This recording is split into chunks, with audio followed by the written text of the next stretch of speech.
de l'actualité. Place maintenant au grand décryptage. Merci. Auront-ils le droit de voler le dimanche, justement? Tiens, ça aurait pu être un thème. On en parle en tout cas dans le grand décryptage de cette loi sur le travail dominical. Vous l'avez compris, elle arrive et les règles vont changer. Et pour en débattre avec nous sur ce plateau, Laurence Rossignol, bonsoir, sénatrice de l'Oise et porte-parole du Parti Socialiste. Vous êtes donc favorable au dimanche comme jour de repos. Je ne me trompe pas sur l'analyse. Et face à vous, Guillaume Quéroux, bonsoir. Vous êtes le président du Club des entrepreneurs favorables au travail le dimanche. Vous allez nous dire pourquoi. Jean-Marc Ayrault a donc promis une nouvelle loi dès l'an prochain pour remettre à plat l'épineux dossier de ce travail dominical. Voici les grandes lignes de ce rapport. Augmentation du nombre d'autorisations d'ouverture le dimanche. On va passer de 5 à 12 dimanches ouvrés possibles. Remise à plat des zones autorisées. Il s'agit de simplifier le système actuel. Règle intangible du volontariat pour les salariés. Règle de la compensation salariale, sauf pour les commerces de moins de 11 salariés. Laurence Rossignol, est-ce que c'est le bon équilibre ou est-ce que vous trouvez que les dérogations vont trop loin dans ce rapport qui apparemment va se transformer en loi? Juste avant.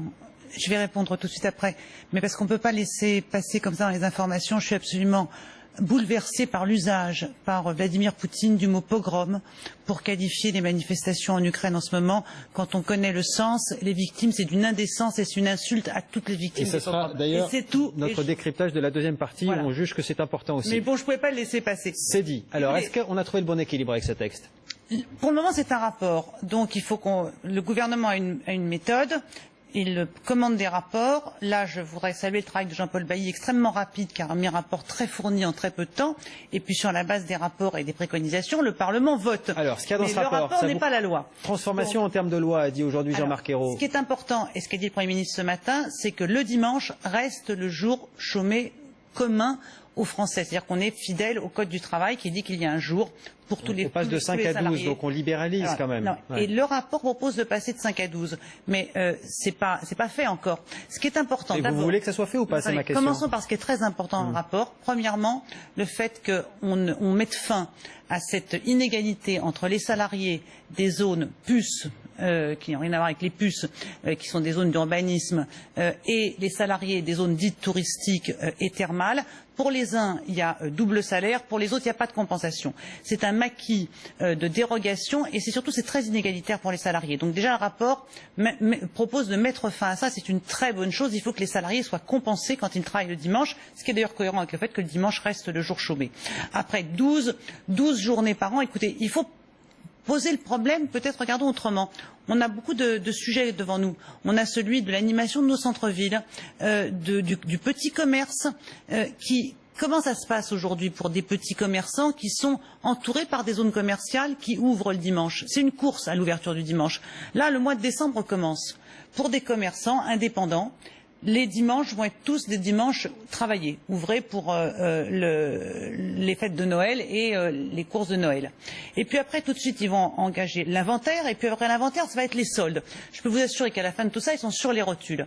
Donc il faut faire très attention à ne pas tuer ce qui est nos cœurs de ville et le lien commun, ce qui nous réunit tous, au profit de zones commerciales dont par ailleurs l'avenir n'est pas aussi rose qu'il a été. On va laisser parler un peu M. Quéroux si vous le voulez bien. Je ne suis pas sûr d'avoir compris si vous étiez d'accord ou pas avec ce rapport, mais on va y revenir. Je suis d'accord avec certaines propositions du rapport et perplexe en particulier sur les 12 dimanches. Sur les 12 dimanches. M. Quéroux, vous jugez équilibré ce rapport ou pas? Ou il ne va pas assez loin? Très sérieusement, déjà supprimer le travail le dimanche, c'est défendre une loi obsolète qui date de 1906 et qui aujourd'hui n'est plus du tout adaptée à cette économie du XXIe siècle.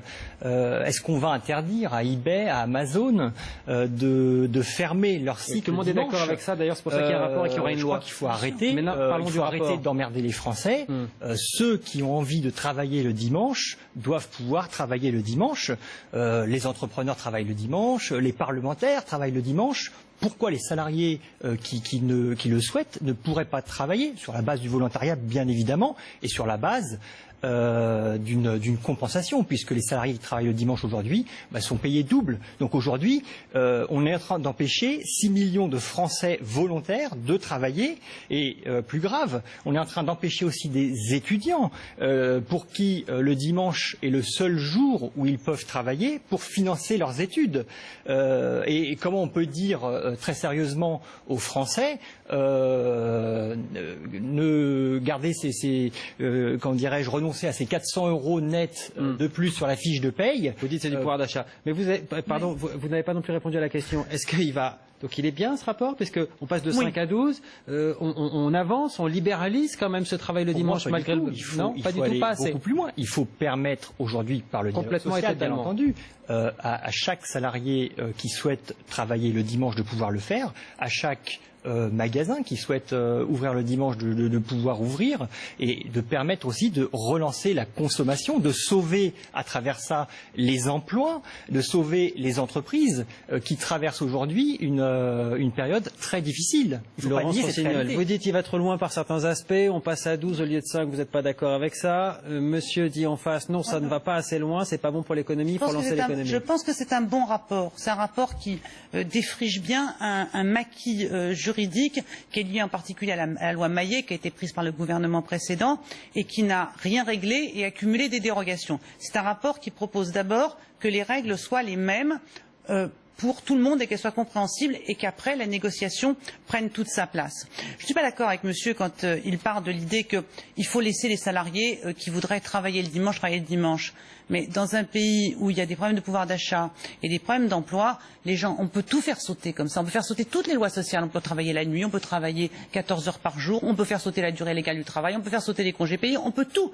Donc c'est pas la bonne manière de prendre les choses. Et ensuite, je suis très perplexe sur ce que vous avancez, qui est l'idée que l'ouverture de tous les magasins le dimanche, parce que c'est ça que vous voulez. Écoutez, le rapport Maillet propose que certains secteurs fassent l'objet d'une négociation et que, d'autre part, il y ait plus d'ouverture. Est-ce que ce sera 5, est-ce que ce sera 7, est-ce que ce sera 12, c'est le Parlement qui en discutera.